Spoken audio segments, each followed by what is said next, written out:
প্রাথমিকের পর এবার মাধ্যমিকেও নজর দিন। শিক্ষকদের সম্মানী বাড়লেই বদলাবে শিক্ষার মান। যাতে করে মনোযোগ দিতে পারে শিক্ষার্থীদেরকে শেখানো। মাননীয় প্রধানমন্ত্রী বলেছেন প্রাথমিক শিক্ষকদের বেতন বাড়ানো হবে যাতে তারা শিক্ষার্থীদের প্রতি আরও মনোযোগ দিতে পারেন।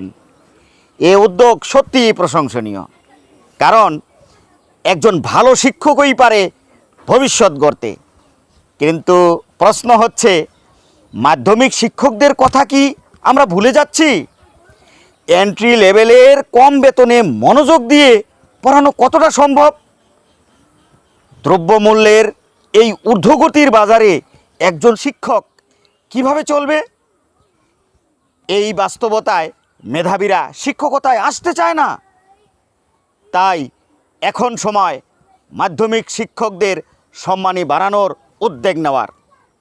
শিক্ষক বাঁচলে শিক্ষা বাঁচবে, শিক্ষা বাঁচলে দেশ এগিয়ে যাবে।